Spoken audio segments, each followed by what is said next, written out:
Hello friends, இன்றைக்கி நம்ம பார்க்க போகிறது மார்ச் 15, 2022 டாப் 15+ நியூஸஸ் உள்ள நிறைய சூப்பரான இன்ட்ரெஸ்டிங்கான நியூஸ் இருக்குது. ஸோ வீடியோ ஸ்கிப் பண்ணாமல் ஃபுல்லாக பாருங்கள். அதுக்கு முன்னாடி நம்ம சேனல் நீங்கள் இதுக்கு சப்ஸ்கிரைப் பண்ணுறேன்னா மறக்காமல் சப்ஸ்கிரைப் பண்ணிட்டு பாருங்கள். இப்போ நம்ம வீடியோக்குள்ளே போகலாம். First news, Germany to buy F-35 fighter jets capable of carrying nuclear bombs report. So என்ன அப்படின்னா ரியூட்டர்ஸோட ரிப்போர்ட் படி ஜெர்மனி வந்து இப்போ நிறைய ஃபைட்டர் ஜெட்ஸ் வந்து வாங்க ஆரம்பிச்சிட்டாங்க அப்படின்னு சொல்கிறாங்க. ஸோ F-35 அந்த ரகத்தில் உள்ள ஃபைட்டர் ஜெட் வாங்குறாங்களாம். டொரனோ அப்படின்ற ஏர்க்ராஃப்டை வந்து ரீப்ளேஸ் பண்ண போகிறதா சொல்லியிருக்காங்க. ஸோ நம்ம ஆல்ரெடி வந்து முன்னாடி கொஞ்சம் நாளைக்கு முன்னாடி நியூஸ் பார்த்துருந்தோம். 100 பில்லியன் அளவுக்கு வந்து நாங்கள் அந்த இதை உயர்த்த போகிறோம், டிஃபென்ஸோட இதை டிஃபென்ஸ்க்காக செலவு பண்ணுறதை வந்து அதிகப்படுத்த போகிறோம்னு சொல்லிட்டு ஜெர்மன் சான்சலரான ஒலாஃப் ஸ்காலர்ஸ் வந்து சொல்லியிருந்தார். ஸோ அது மாதிரியே இப்போ வந்து இப்போ ஃபைட்டர் ஜெட்ஸ்லாம் வாங்க ஆரம்பிச்சிட்டாங்க. ஸோ இதோட மேனுஃபேக்சரர் யாருன்னா யூஎஸ் ஃபர்ம் லாக்ஹீட் மார்டின் தான் வந்து மேனுஃபேக்சரர். ஸோ இந்த ஃபைட்டர் ஜெட்டில் என்ன பண்ணலாம் அப்படின்னா நியூக்ளியர் பாம்பெல்லாம் கேரி பண்ணிட்டு போகக்கூடிய வசதி இருக்குது அப்படின்ற மாதிரி சொல்கிறாங்க. ஓகேவா? ஸோ மொத்தம் 35 ஸ்டீல்த் ஜெட்ஸ் வந்து வாங்க போகிறதா சொல்லியிருக்காங்க. ஓகே, ஸோ நெக்ஸ்ட் நியூஸ் என்ன அப்படின்னா Gujarat Titans launches their first jersey at Narendra Modi Stadium. Shared pics. So என்ன அப்படின்னா குஜராத் டைட்டன்ஸ் தான் வந்து மெட்டாவர்ஸில் ஃபர்ஸ்ட்டு அவங்களுடைய டீமை வந்து இன்ட்ரடியூஸ் பண்ணி வச்சாங்க இல்லையா. ஸோ குஜராத் டைட்டன்ஸ் என்ன பண்ணுறாங்க அப்படின்னா இந்த வருஷம் தான் அவங்க புதுசாக வந்து அந்த டீம் வந்து ஆரம்பிச்சிருக்காங்க. ஸோ இந்த வருஷம் அவங்களுடைய புது ஜெர்சி வந்து வெளியிடுவாங்க இல்லையா, அவங்களுடைய அந்த ஸ்போர்ட்ஸ் ஜெர்சி. ஸோ அதை வந்து எங்கே வந்து அவங்க லான்ச் பண்ணியிருக்காங்க அப்படின்னா நரேந்திர மோடி ஸ்டேடியம் அகமதாபாத்தில் தான் அவங்க வந்து பார்வைக்கு காமிச்சிருக்காங்க. ஸோ இந்த குஜராத் டைட்டன்ஸோட டைரக்டர் ஆஃப் கிரிக்கெட் யார் அப்படின்னா விக்ரம் சோலங்கி. இந்த இதோட ஹெட் கோச் யார் அப்படின்னா ஆஷிஷ் நெஹ்ரா. கேப்டன் யார் அப்படின்னா ஹர்திக் பாண்டியா. பிசிசிஐயோட செக்ரட்டரி ஜே ஷா. ஸோ இவங்க எல்லாரும் தான் வந்து இந்த ஜெர்சி வந்து வெளியிடும் போது இருந்திருக்காங்க. ஓகேவா? ஸோ நெக்ஸ்ட் நியூஸ் என்ன அப்படின்னா Malappuram all set for Santosh trophy. So Malappuram அப்படிங்கிறது வந்து கேரளாவில் இருக்கக்கூடிய ஒரு இடம் இல்லையா. ஸோ அங்கே வந்து சந்தோஷ் ட்ராஃபி அப்படிங்கிறது வந்து வருஷம் வந்து கண்டக்ட் பண்ணுவாங்க. ஸோ 75வது வருஷம் சந்தோஷ் ட்ராஃபி வந்து ஏப்ரல் 16 வந்து கண்டக்ட் பண்ண போகிறாங்க. ஸோ இதுக்கான மஸ்காட் இருக்குது இல்லையா, இந்த ஒரு ஐகான் மாதிரி ஒரு பொம்மை மாதிரி இது பண்ணுவாங்க இல்லையா. ஸோ அதை வந்து லான்ச் பண்ணியிருக்காங்க. ஸோ யார் வந்து ரிலீஸ் பண்ணி வச்சா அப்படின்னா minister of sports Abdul Rahim அப்படிங்கிறவங்க தான் வந்து இது பண்ணி வச்சுருக்காங்க, ரிலீஸ் பண்ணியிருக்காங்க. ஸோ இது வந்து ஒரு ஃபுட்பால் சாம்பியன்ஷிப் ட்ராஃபி. ஓகேவா? ஸோ இந்த மஸ்காட்டை யார் டிசைன் பண்ணா அப்படின்னா பிரதீப் குமார் அப்படிங்கிறவர் தான் வந்து டிசைன் பண்ணியிருக்காரு. ஸோ இவர் வந்து கெச்சேரி திருச்சூரை சேர்ந்தவர். ஸோ இவருக்காக வந்து கேஷ் ப்ரைஸாக 50,000 கொடுத்துருக்காங்க அப்படின்றது சொல்கிறாங்க. ஓகேவா? ஸோ அதோடு சேர்ந்து இந்த சந்தோஷ் ட்ராஃபி வந்து பப்ளிஷ் பண்ணுறதுக்காக வெஹிக்கல் கேம்பெயின் கூட நடத்துகிறாங்க அப்படின்ற மாதிரி தெரிவிச்சிருக்காங்க. ஓகே, ஸோ நெக்ஸ்ட் நியூஸ் என்ன அப்படின்னா 24 years old woman pilot flew back 800 Indian students amid Ukraine war. So இப்போ ரஷ்யா உக்ரைன் வார் நடக்கிறதுனால நமக்கு ஆப்ரேஷன் கங்கா மூலமாக அங்கே உள்ள ஸ்டூடெண்ட்ஸ் எல்லாமே எவாக்குவேஷன் பண்ணி கொண்டு வரோம் இல்லையா. ஸோ இப்போ என்னென்னா 24 வயசே ஆன ஒரு பைலட் வந்து 800 ஸ்டூடெண்ட்ஸை வந்து எவாக்குவேட் பண்ணி இந்தியாவுக்கு கொண்டு வந்திருக்காங்க அப்படின்ற நியூஸு.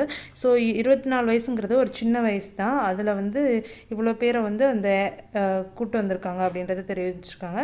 ஸோ இவங்க பேர் என்ன அப்படின்னா மகாஸ்வேதா சத்ரபோதி அவங்க பேர். ஓகேவா? ஸோ இவங்க வந்து கொல்கட்டாவை சேர்ந்தவங்க. மொத்தம் 6 முறை வந்து இந்த எவாக்குவேஷன் ஃப்ளைட்ஸ் வந்து ஓட்டியிருக்காங்களாம். 4 வந்து போலாண்டில் இருந்தும் 2 வந்து ஹங்கேரியிலிருந்தும் அங்கே உள்ள இந்தியன் ஸ்டூடெண்ட்ஸை வந்து எவாக்குவேட் பண்ணி கொண்டு வந்திருக்காங்கன்னு தெரிய வந்திருக்கு. ஓகேவா? ஸோ நெக்ஸ்ட் நியூஸ் என்ன அப்படின்னா DoT test setup 5G use case test labs in collaboration with 14 ministries. So என்ன அப்படின்னா ஒரு புதுசான டெஸ்ட் லேப் வந்து இனாக்ரேட் பண்ணுறாங்க. ஸோ செட் பண்ணியிருக்காங்க. யாரோட கொலாபரேஷனில் அப்படின்னா டிபார்ட்மெண்ட் ஆஃப் டெலிகம்யூனிகேஷனோட கொலாபரேஷன் ப்ளஸ் வந்து 14 மினிஸ்ட்ரிஸ் சென்ட்ரல் மினிஸ்ட்ரிஸ் இருக்காங்களா, 14 மினிஸ்ட்ரிஸோட கொலாபரேஷனில் வந்து 5G எக்ஸ்ப்ளோர் பண்ணுறதுக்காக இந்த மாதிரி ஒரு டெஸ்ட் லேப் வந்து ஆரம்பிக்கிறாங்களாம். அந்த 14 மினிஸ்ட்ரி என்னென்ன அப்படின்னா ministry of mines, ministry of power, ministry of agriculture, ministry of education, urban development, railway, road transport and highway, water, department of water, ministry of tourism, அப்புறம் heavy industries, health and family welfare, அப்புறம் housing and urban administration, electronics and IT, அப்புறமா வந்து department of science and technology. மொத்தம் 14 மினிஸ்ட்ரியோடு சேர்ந்து இந்த department of telecommunication collaborate பண்ணுறதா சொல்லியிருக்காங்க. ஓகேவா? அது மட்டும் இல்லாமல் இவங்களுக்கு என்னென்ன ஒர்க்கு அசைன் பண்ணியிருக்காங்கிற மாதிரியும் ஒரு சிலது சொல்லியிருக்காங்க. Housing and urban affairs ministry என்ன டிஸ்கஸ் பண்ணுவாங்க, என்ன ரோல் ப்ளே பண்ணுவாங்க அப்படின்னா ஸ்மார்ட் சிட்டிஸ் மிஷன் பற்றின ஒரு விஷயம் வந்து கொடுப்பாங்க அப்படின்ற மாதிரி சொல்லியிருக்காங்க. பவர் வந்து ஸ்மார்ட் கிரிட்ஸ், அப்புறமா வந்து smart metering, national smart grid mission நடக்க போகுது. ஸோ அதை பற்றின டிஸ்கஷன் இருக்கும்னு சொல்லியிருக்காங்க. எஜுகேஷன் வந்து நேஷ்னல் எஜுகேஷன் பாலிசி இருக்கு இல்லையா, ஸோ அந்த எஜுகேஷன் பாலிசியை பற்றி டிஸ்கஷன் இருக்கும்னு சொல்லியிருக்காங்க. ஜல்சக்தி மினிஸ்ட்ரியும் வந்து இதில் இன்வால்வ் ஆகிறாங்க. ஸோ அவங்க வாட்டர் கன்சர்வேஷன், அப்புறமா வந்து smart water and sewage management, இதை பற்றின பேச்சுவார்த்தைகள் இருக்கும் அப்படின்னு சொல்லியிருக்காங்க. ரயில்வேஸ் வந்து என்ன பண்ணுறாங்க அப்படின்னா ரெயில் ட்ராக் சேஃப்டி, அப்புறமா வந்து அதோட டிரான்ஸ்போர்ட்டேஷன் கொல்யூஷன் இல்லாமல் இருக்கிறதுக்கு, ஸோ அது எல்லாமே வந்து டிஸ்கஷன் இருக்கும் அப்படின்ற மாதிரி தெரிவிச்சிருக்காங்க. ஓகேவா, ஸோ இதான் நியூஸ். ஸோ நெக்ஸ்ட் என்ன அப்படின்னா Ranjit Rath picked up head Oil India. So Oil India அப்படிங்கிறது வந்து இரண்டாவது மிகப்பெரிய எண்ணெய் நிறுவனம்னு சொல்லலாம். ஓகேவா, இந்தியன் ஆயில் கார்பரேஷனுக்கு அப்புறமா. ஸோ இது வந்து ஒரு பப்ளிக் செக்டர் என்டர்பிரைசஸ் போர்டு. ஓகேவா, so public enterprises selection board தான் வந்து இவங்களை அப்பாயிண்ட் பண்ணியிருக்காங்க. ஸோ ரஞ்சித் ராத் அப்படிங்கிறவரை வந்து ஹெட் ஆஃப் தி ஆயில் இந்தியாவாக வந்து அப்பாயிண்ட் பண்ணுறாங்களாம். ஸோ இவர் வந்து இதுக்கு முன்னாடி வந்து இப்போ கரண்ட்டாக இவர் வந்து எந்த சேர்பர்சனாக இருக்கார் அப்படின்னா மினரல் எக்ஸ்ப்ளோரேஷன் கோஆப்ரேஷன் லிமிட்டடோட சேர்பர்சன் அண்ட் மேனேஜிங் டைரக்டராக வந்து இருக்கிறாரு அப்படின்னு சொல்கிறாங்க. ஸோ இவர் வந்து இன்டர்வியூ மூலம் தான் செலக்ட் பண்ணியிருக்காங்க. ஸோ இவர் வந்து யாரோட பொசிஷனை வந்து ரீப்ளேஸ் பண்ணுறாரு அப்படின்னா சுனில் சந்திர மிஸ்ரா. அவருடைய பொசிஷன் வந்து ஜூன் 30 முடியுது. ஸோ அதுக்கப்புறமும் இந்த பதவியை வந்து சேர்மன் அண்ட் எம்டியாக வந்து அவர் அப்பாயிண்ட் ஆவார், ரஞ்சித் ராத். ஓகேவா, ஸோ அது மட்டும் இல்லாமல் ரஞ்சித் ராத்தை வந்து ஆல்ரெடி ஜூன் 28 வந்து செலக்ட் பண்ணியிருக்காங்க. எந்த ஒரு நிறுவனத்துக்கு அப்படின்னா பாரத் கோக்கிங் கோல் லிமிட்டெடுக்கு வந்து செலக்ட் பண்ணியிருக்காங்க. பட் அன்ஃபார்ச்சுனேட்லி அந்த பொசிஷனில் வந்து அவர் அவருக்கு அப்பாயின்மெண்ட் கொடுக்கல அப்படின்ற மாதிரி சொல்லியிருக்காங்க. என்ன ரீசன் அப்படிங்கிறது தெரியல. ஸோ அதுக்கு பதிலாக வந்து பிசிசிஎலோடைய பாரத் கோக்கிங் கோல் லிமிட்டடோடைய கரண்ட் புது சேர்மன் அண்ட் எம்டியாக வந்து யாரை போட்டிருக்காங்க அப்படின்னா சிமிரன் தத்தா அப்படிங்கிறவரை வந்து அப்பாயிண்ட் பண்ணியிருக்காங்க. இவர் வந்து டைரக்டர் ஆஃப் ஃபினான்ஸ் அப்படின்னு சொல்கிறாங்க. ஓகேவா, ஸோ அப்பாயின்மெண்ட் கமிட்டி ஆஃப் கேபினெட்ஸோட ஹெட் யார் அப்படின்னா பிரைம் மினிஸ்டர் நரேந்திர மோடி தான். ஸோ பிரைம் மினிஸ்டர் தான் வந்து இந்த ஏசிசியோட ஹெட்டாக இருப்பாங்கன்னு தெரிஞ்சுக்கோங்க. ஓகேவா, ஸோ நெக்ஸ்ட் நியூஸ் என்னென்னா 6 Indian wins gold at Asian Junior Boxing Meet. So junior boxing meet நடந்திருக்கு எங்கே அப்படின்னா அமன் ஜோர்டானில் நடந்திருக்கு. So 2022 ASBC Asian youth and junior boxing championship நடந்திருக்கு. ஓகேவா, ஸோ இதில் இந்தியாவை சேர்ந்த மெம்பர்ஸ் 39 மெடல் வாங்கியிருக்காங்க. ஜூனியர் கேட்டகரியில் வந்து 21 மெடல் வாங்கியிருக்காங்க. யூத் செக்ஷனில் வந்து 18 பேர் வாங்கியிருக்காங்க. ஓகேவா, ஸோ அதில் 6 யூத் வந்து யாரெல்லாம் அப்படின்னா வினி, யாஷிகா, விதி, நிக்கிதா சந்த், ஸ்ருஷ்டி சத்தை, அப்புறம் ருத்ரிகா. ஸோ இவங்க 6 பேர் தான் வந்து பாக்ஸிங்கில் கோல்டு வாங்கியிருக்காங்கன்னு சொல்கிறாங்க. ஓகேவா, ஸோ இதில் வினி அப்படிங்கிறவங்க வந்து 50 kg கேட்டகரியில் வந்து கஜகஸ்தானை சேர்ந்தவங்கள பீட் பண்ணியிருக்காங்க. யாஷிகாங்கிறவங்க வந்து உஸ்பெகிஸ்தானை சேர்ந்தவங்கள பீட் பண்ணியிருக்காங்க 52 kg கேட்டகரியில். அதே மாதிரி விதி அப்படிங்கிறவங்க வந்து ஜார்டனை சேர்ந்தவங்களை பீட் பண்ணியிருக்காங்க 57 kg கேட்டகரியில். ஸோ இந்த நிக்கிதா சந்த் அப்படிங்கிறவங்க 60 kg கேட்டகரியில் வந்திருக்காங்க. அப்புறம் ஸ்ருஷ்டி சத்தி அப்படிங்கிறவங்க வந்து 63 kg கேட்டகரி. அப்புறம் வந்து ருத்ரிகா அப்படிங்கிறவங்க 75 kg கேட்டகரி அப்படின்றத சொல்லியிருக்காங்க. ஓகேவா, ஸோ நெக்ஸ்ட் நியூஸ் என்ன அப்படின்னா Ravichandran Ashwin becomes 8th highest wicket taker in test cricket history. So என்ன அப்படின்னா டெஸ்ட் கிரிக்கெட்டோட ஹிஸ்ட்ரியில் வந்து 8th highest wicket takerங்கிற பொசிஷன் வந்து ரவிச்சந்திர அஸ்வின் வந்து எடுத்திருக்காரு அப்படின்ற மாதிரி சொல்லியிருக்காங்க. ஸோ 7வது பொசிஷன் யார் எடுத்திருக்கா அப்படின்னா எக்ஸ் வெஸ்ட் இண்டீஸ் பிளேயரான கார்ட்னி வால்ஷ் அப்படிங்கிறவர் தான் வந்து 7வது பொசிஷனில் இருந்திருக்காரு. ஓகேவா, ஸோ அஸ்வின் வந்து இது வரைக்கும் எத்தனை விக்கெட்ஸ் எடுத்திருக்காரு இந்த இதில் அப்படின்னா 440 விக்கெட்ஸ் எடுத்திருக்காங்களாம். டேன் ஸ்டெரின் அப்படிங்கிறவர் வந்து 439 விக்கெட்ஸ் எடுத்திருக்காரு. ஸோ அவருடைய அந்த ஒரு டேலியை வந்து ஓவர்டேக் பண்ணியிருக்காரு அஸ்வின் அப்படின்றது தெரிய வருது. ஓகேவா, ஸோ 8th highest wicket takerங்கிற அந்த ஒரு ரேங்கிங்கில் இருக்காங்க. ஸோ நெக்ஸ்ட் நியூஸ் என்ன அப்படின்னா who won what at BAFTA film award 2022. So என்ன அப்படின்னா பாஃப்டா ஃபிலிம் அவார்ட்ஸ் வந்து அனௌன்ஸ் பண்ணியிருக்காங்க. ஸோ பாஃப்டா அவார்டில் வந்து பெஸ்ட்டு ஃபிலிம் இருக்கு இல்லையா, அந்த பெஸ்ட்டு ஃபிலிம் வந்து the power of the dog அப்படிங்கிற அந்த ஒரு படம் வந்து வின் பண்ணியிருக்கு. ஓகே, ஸோ அதுக்கப்புறம் வந்து பெஸ்ட் ஆக்டர் யார் அப்படின்னா வில் ஸ்மித்து. பெஸ்ட்டு ஆக்ட்ரஸ் யார் அப்படின்னா ஜோனா ஸ்கேலன். ஓகேவா, ஸோ ஜோனா ஸ்கேலன் வந்து ஆஃப்டர் லவ் அப்படின்ற படத்துக்காக வாங்கியிருக்காங்க. வில் ஸ்மித் வந்து கிங் ரிச்சர்ட் அப்படிங்கிற படத்துக்கு வாங்கியிருக்காரு. ஓகேவா, ஸோ அதே மாதிரி பெஸ்ட் சப்போர்ட்டிங் ஆக்ட்ரஸுக்கு வந்து யார் அப்படின்னா அரைனா டிபோஸ் அவங்க வந்து வாங்கியிருக்காங்க. பெஸ்ட் சப்போர்ட்டிங் ஆக்டர் அவார்ட் வந்து ட்ராய் கோட்ஸர் வாங்கியிருக்காரு. பெஸ்ட் சினிமாட்டோகிராஃபி அவார்ட் வந்து டியூன் வந்து வாங்கியிருக்காங்க. ஸோ இது பாஃப்டா அவார்டுடைய ஒரு ஓவர்வியூ வந்து கொடுத்துருக்காங்க. ஓகேவா, ஸோ நெக்ஸ்ட் என்ன அப்படின்னா Vicky wins performance of the year, Akshay wins person of the year at hello hall of the fame. So hello hall of fame award வந்து கொடுத்துருக்காங்க. ஸோ அந்த அவார்டில் வந்து விக்கி கௌஷல் அப்படிங்கிறவர் வந்து performance of the year award வாங்கியிருக்காரு. அக்ஷய் குமார் இருக்கார் இல்லையா, ஸோ அவர் வந்து person of the year award வாங்கியிருக்காரு. இதில் வந்து கிரிட்டிக்ஸ் சாய்ஸ் அவார்டும் கொடுத்துருக்காங்க. அதுக்கான பெஸ்ட் அவார்டு வந்து கைரா அத்வானி வந்து வாங்கியிருக்காங்க. Best actor popular choice male and female வந்து யார் வாங்கியிருக்காங்க அப்படின்னா கார்த்திக் ஆரியன், கிருத்தி சோனன் அவங்க வந்து வாங்கியிருக்கதா சொல்லியிருக்காங்க. ப்ளஸ் என்னென்னா சினிமேட்டிக் லெஜெண்ட் அவார்டு வந்து வெட்ரன் ஆக்ட்ரஸான ரேகா அவர்களுக்கு கொடுத்துருக்காங்க. ஓகே, ஸோ இது எல்லாமே ஒரு அவார்ட் நியூஸ் தெரிஞ்சுக்கோங்க. ஸோ நெக்ஸ்ட் என்ன அப்படின்னா ஷிந்தியா inaugurates Fly Big Airlines Indoor Gondia Hyderabad flight. So என்ன அப்படின்னா உதான் ஆர்சிஎஸ் ஸ்கீம் இருக்கு இல்லையா, ஸோ கனெக்ட் பண்ணவே முடியாத அந்த ஒரு ரூட்ஸ் எல்லாம் இன்டர் கனெக்ட் பண்ணுறதுக்கான ஒரு ஏர்வேல வந்து கனெக்ட் பண்ணுவாங்க இல்லையா. ஸோ மெஜாரிட்டியாக வந்து நார்த் ஈஸ்ட் ரீஜியன்லாம் கனெக்ட் பண்ணிகிட்டு இருந்தாங்க.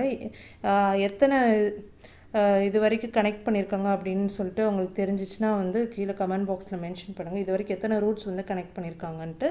ஸோ இப்போ என்ன பண்ணுறாங்க அப்படின்னா ஃப்ளை பிக்ஸ் ஏர்லைன்ஸ் அப்படின்னு சொல்லிட்டு இண்டோர் டு காண்டியா டு ஹைதராபாத் அப்படின்ற ஃப்ளைட் ரூட் வந்து விர்ச்சுவலாக வந்து இனாக்ரேட் பண்ணி வச்சுருக்கார் Jyotiraditya Scindia, civil aviation minister. So இது வந்து ஒரு புது ரூட்டை வந்து அவர் உருவாக்கி வச்சுருக்காரு. அதில் வந்து சின்ன சின்ன ஏர்க்ராஃப்ட்டு அதே மாதிரி வந்து ஹெலிகாப்டர்ஸ், ஸ்மால் பிளேன்ஸ் எல்லாமே வந்து இந்த ரூட் வழியாக ட்ராவல் ஆகும் அப்படின்றத தெரிவிக்கிறாங்க. ஓகேவா, ஸோ நெக்ஸ்ட் என்ன அப்படின்னா Ukraine finish second behind China in 2022 winter Paralympics medal count. So winter Paralympics game வந்து முடிஞ்சிருக்கு. ஸோ அதனால் மெடல் டாலி அந்த சொல்லுவாங்க இல்லையா, மெடலில் வந்து யார் வந்து ஃபர்ஸ்ட் பிளேஸில் இருக்காங்க அப்படின்னு சொல்லிட்டு சைனா வந்து ஃபர்ஸ்ட் பிளேஸில் இருக்காங்க. The total medal of 61 medals, 18 gold medals வாங்கியிருக்காங்க. ஓகேவா, ஸோ அதுக்கப்புறம் வந்து உக்ரைன் வந்து 2வது இடத்துல இருக்காங்களாம். 2வது இடத்துல அவங்க வந்து மொத்தம் 29 மெடல்ஸில் வந்து இருக்கிறாங்கன்னு சொல்லியிருக்காங்க. 11 கோல்டு, 10 சில்வர், 8 பிரான்ஸ் மெடலோடைய 2வது பொசிஷனில் இருக்கிறாங்க. ஸோ இந்த பெல்ஜியமில் நடந்த வின்டர் பேரா ஒலிம்பிக்ஸ் வந்து எப்போ ஆரம்பித்தாங்க அப்படின்னா ரஷ்யாவுடைய இன்வேஷனுக்கு முன்னாடியே ஆரம்பித்ததுனால அங்கேருந்து நிறைய பேர் வந்து பீஜிங்கில் வந்து இந்த கேமுக்காக போனாங்க இல்லையா. ஸோ அவங்க வந்து இப்போவும் அங்கே தான் இருக்கிறாங்க. ஸோ கனெக்டிவிட்டி வந்து இல்லை. ஸோ அந்த லாஜிஸ்டிக்கல் சேலஞ்சஸ் இருக்கிறதுனால அங்கே தான் இருக்கிறோம் அப்படின்ற மாதிரி சொல்லியிருக்காங்க. ஓகேவா, ஸோ நெக்ஸ்ட் நியூஸ் என்ன அப்படின்னா international yoga day to be held at 75 heritages cultural sites this year. So union Ayush மினிஸ்டரான சபரானந்த சோனோவால் என்ன பண்ணியிருக்காரு அப்படின்னா யோகா மஹோத்சவ் 2022 அப்படின்னு சொல்லிட்டு ஒன்று இனாக்ரேட் பண்ணி வச்சுருக்காரு. ஸோ இது வந்து 100 நாளைக்கு நடக்க போகுதான். 8th international day of yoga வந்து வரப்போகுது இல்லையா, ஜூன் 21 தான் வந்து இன்டர்நேஷ்னல் யோகா டே. ஸோ அந்த டைமில் வந்து 75 ஐகானிக் ஹெரிட்டேஜ் அண்ட் கல்ச்சுரல் சைட்டில் வந்து இந்த யோகா ப்ரோக்ராம் நடக்க போகுது அப்படின்றது தெரிவிச்சிருக்காங்க. ஓகேவா, it's an opportunity to promote health, wellbeing and peace across the globe அப்படின்ற மாதிரி சொல்லியிருக்காரு. ஸோ நெக்ஸ்ட் நியூஸ் என்ன அப்படின்னா British academy film award pays tribute to Lata Mangeshkar in memoriam. So என்ன அப்படின்னா பாஃப்டா அவார்ட்ஸ் 2022 அனௌன்ஸ் பண்ணாங்கன்னு நம்ம பார்த்தோம் இல்லையா. ஸோ அங்கே வந்து என்ன பண்ணியிருக்காங்கன்னா லெஜெண்டரி சிங்கர் லதா மங்கேஷ்கர் அவர்களுக்கு வந்து ட்ரிபியூட் ஒரு இசை காணிக்கை அப்படின்னு சொல்லலாம். அவங்களுக்கு வந்து ஒரு ட்ரிபியூட் செலுத்துகிற விதமாக வந்து அவங்களுடைய அந்த வாழ்க்கை பயணம்லாம் ஜேர்னிலாம் போடுவாங்க இல்லையா, ஸோ அந்த மாதிரி இன் மெமோரியம் செக்மெண்ட் வந்து நடத்தியிருக்காங்க. ஓகேவா. ஸோ லதா மங்கேஷ்கர் அவர்கள் இது வரைக்கும் 25,000க்கும் மேற்பட்ட பாடல்கள் பாடியிருக்காங்க. 1000க்கும் மேற்பட்ட ஹிந்தி ஃபிலிம்ஸில் வந்து அவங்களுடைய பயணம் இருந்திருக்கு, பாடல்கள் அமைஞ்சிருக்கு. அதே மாதிரி வந்து 70 வருஷமாக வந்து இந்த ஃபீல்டில் இருந்திருக்காங்க. ஸோ இவங்க இறக்கும்போது அவங்க வயசு என்னென்னா 92. ஓகேவா. ஸோ நெக்ஸ்ட் நியூஸ் என்ன அப்படின்னா, Russia offering oil at heavy discount, India looking to buy it report. So என்ன அப்படின்னா, இப்போ மேஜராக நம்ம வந்து ஆயிலில் 80% வந்து ஆயில் நீட்ஸ் எல்லாமே இம்போர்ட் மூலமாக தான் பண்ணுவோம் இல்லையா. ஸோ ரஷ்யா உக்ரைனுடைய வார்னால என்ன ஆகுது அப்படின்னா, ஒரு பேரலுடைய ரேட் வந்து $100 அதிகமாக போயிடுச்சு இல்லையா. ஸோ அதனால் என்ன பண்ணுறாங்க, ரஷ்யாவும் இந்தியாவும் ஒரு பேச்சுவார்த்தை நடத்திருக்காங்க. ரஷ்யா என்ன பண்ணுறாங்க அப்படின்னா, ரஷ்யா கிட்டேருந்து யாருமே ஏற்றுமதி இறக்குமதி செய்ய மாட்டேங்கிறாங்க இல்லையா. ஸோ ரஷ்யா வந்து ஒரு ஹெவி டிஸ்கவுண்ட்டில் வந்து நாங்கள் வந்து உங்களுக்கு க்ரூட் ஆயில் சப்ளை பண்ணுறோம் அப்படின்ற மாதிரி இந்தியாவுக்கு சொல்லியிருக்காங்க. ஸோ இந்தியாவும் வந்து தாராளமாக சப்ளை பண்ணுங்கள், நாங்கள் வாங்குறதுக்கு ரெடியாக இருக்கோம் அப்படின்ற மாதிரி தெரிவிச்சிருக்காங்க. ஓகேவா. ஸோ அதுதான் நியூஸாக வந்திருக்கு. ஸோ நெக்ஸ்ட் நியூஸ் என்ன அப்படின்னா, டாடா சன்ஸ் சீஃப் என் சந்திரசேகரன் அப்பாயிண்டட் as ஏர் இந்தியா சேர்மன். ஸோ ஏர் இந்தியாவோட சிஇஓவை இன்னும் அப்பாயிண்ட் பண்ணலை. ஸோ சேர்மன் அப்பாயிண்ட் பண்ணியிருக்காங்க. ஸோ ஆல்ரெடி இவர் வந்து டாடா சன்ஸோட சேர்மனாக இருந்திருக்காரு என் சந்திரசேகரன். ஸோ இவருக்கு இப்போ தான் வந்து 5 வருஷம் எக்ஸ்டென்ஷன் திரும்பவும் கொடுத்தாங்க. ஸோ அந்த பொசிஷன்லையும் இவர் தான் கண்டினியூ ஆக போகிறாரு. ப்ளஸ் என்ன அப்படின்னா, ஏர் இந்தியாவோட சேர்மனாகவும் ஆக்ட் ஆக போகிறாருன்னு சொல்லி தெரிவிச்சிருக்காங்க. ஓகேவா. ஸோ இல்கர் ஆச்சி அப்படின்றவர் வந்து டர்க்கிஷ் ஏர்லைனோட சேர்பர்சனாக இருந்தவர். ஸோ அவரை தான் வந்து சிஇஓவாக போட்டிருந்தாங்க. பட் வந்து நிறையா ஒரு கான்ஃப்ளிக்ட் வந்துருந்துச்சு. ஸோ அதனால் நான் வந்து இந்த இதை அக்செப்ட் பண்ணல அப்படின்னு அவரே சொல்லிட்டாரு. ஸோ அதனால் இன்னும் புது சிஇஓவோட தேடுதல் வேட்டையில் தான் அவங்க ஈடுபட்டிருக்காங்க ஏர் இந்தியா. ஓகேவா. ஸோ நெக்ஸ்ட் நியூஸ் என்ன அப்படின்னா, Will Smith Jessica Chastain wins best actor for at critics choice award. So BAFTA award தான் வந்து கிரிட்டிக்ஸ் சாய்ஸ் அவார்டுன்னு சொல்கிறாங்க, 2020 கிரிட்டிக்ஸ் சாய்ஸ் அவார்டு அப்படின்னு சொல்லிட்டு. ஸோ நம்ம பார்த்த அதே தான், சிமிலர் நியூஸ் தான் இது ஃப்ரெண்ட்ஸ். ஸோ இதில் வேறு எதுவும் சேஞ்சஸ்லாம் கிடையாது. நெக்ஸ்ட் நியூஸ் பார்க்கலாம். India improves in maternity mortality rate ratio on track to achieve 2030 goal. So என்ன அப்படின்னா, குழந்தை இறப்பு விகிதம் இருக்கு இல்லையா, மெட்டர்னிட்டி மார்டலிட்டி, இந்த பிறக்கும் போதுமே குழந்தை இறக்குற அந்த ஒரு இதில் இருக்கு இல்லையா. ஸோ அது வந்து போன வாட்டி 2016 to 18 வந்து எடுத்ததை கணக்கு பண்ணும்போது 113 பேர் வந்து இறந்துருக்காங்க. 1,00,000 குழந்தைகள் பிறக்குதுன்னா 113 குழந்தைகள் வந்து இறந்திருக்கு. ஓகேவா. ஸோ அந்த விகிதம் வந்து இப்போ 2017 to 19 வரைக்கும் எடுத்த கணக்கில் வந்து 103 10 குழந்தைகள் வந்து கம்மியாக இறந்திருக்கு 1,00,000 குழந்தைகளுக்கு அப்படின்னு சொல்லியிருக்காங்க. ஒரு நல்ல ஒரு டிக்ரீஸ் தான், டெத் ரேட் வந்து குறைஞ்சிருக்கு அப்படின்னு சொல்லியிருக்காங்க. ஸோ இந்த ஒரு இதை வந்து இவங்க என்ன சொல்கிறாங்கன்னா, நேஷ்னல் ஹெல்த் பாலிசியோட அந்த டார்கெட் வந்து 2020 வந்து அவங்க வச்சுருந்த டார்கெட் என்னென்னா, 100 குழந்தைகள் தான் வந்து 1,00,000 குழந்தைகளுக்கு இறக்குற மாதிரி நாங்கள் வந்து கம்மி பண்ணிடுவோம், அந்த மெட்டர்னிட்டி மார்டலிட்டி எம்எம்ஆரை வந்து நாங்கள் குறைச்சிருவோம்னு சொல்லியிருந்தாங்க. ஸோ இப்போ என்ன சொல்கிறாங்க அப்படின்னா, 70/1 lakh அப்படின்னு சொல்லியிருக்காங்க. 1,00,000 குழந்தைகளுக்கு 70 குழந்தைகள் தான் இறக்கும் அப்படின்ற மாதிரி 2030 நாங்கள் வந்து இன்னும் குறைவாக கொண்டு வந்துடுவோம் அப்படின்ற மாதிரி சொல்லியிருக்காங்க. ஸோ இது வந்து சஸ்டைனபிலிட்டி டெவலப்மெண்ட் கோலோட டார்கெட் அப்படின்ற மாதிரி சொல்லியிருக்காங்க இந்தியன் கவர்மெண்ட். ஓகேவா. ஸோ இதுதான் நியூஸ். ஸோ இன்றைக்குள்ள நியூஸ் எல்லாமே அவ்வளோதான் ஃப்ரெண்ட்ஸ்.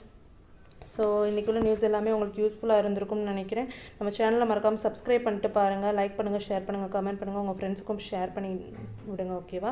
ஸோ இந்த மாதிரி டெய்லி கரண்ட் அஃபேர்ஸோடு நான் உங்களை வந்து பார்க்குறேன். அதே மாதிரி நீங்கள் இதை முடிச்சிட்டதுக்கப்புறமா அஃபேர்ஸ் க்ளவுட்லேயும் படிங்க ஃப்ரெண்ட்ஸ். ஸோ அதுலேயும் நிறைய நியூஸ் வரும். ஸோ அஃபேர்ஸ் க்ளவுட் படிச்சுட்டு அடா 247லேயும் வந்து நியூஸ் இருக்குது. ஸோ அந்த கரண்ட் அஃபேர்ஸ் நியூஸும் படிங்க. ஸோ மேக்ஸிமம் கரண்ட் அஃபேர்ஸ் வந்து கவர் பண்ண ஒரு ஃபீல் உங்களுக்கு கிடைக்கும். ஓகேவா. ஸோ டெய்லி அதே மாதிரி டெஸ்ட் போட்டுருங்க. டெய்லி டெஸ்ட் போட முடியாதவங்க வீக்லி டெஸ்ட் அது போட்டுருங்க ப்ராக்டிஸ் மார்க்கில். ஸோ நம்ம நாளைக்கு வீடியோவில் பார்க்கலாம் ஃப்ரெண்ட்ஸ். Thank you so much. பாய்.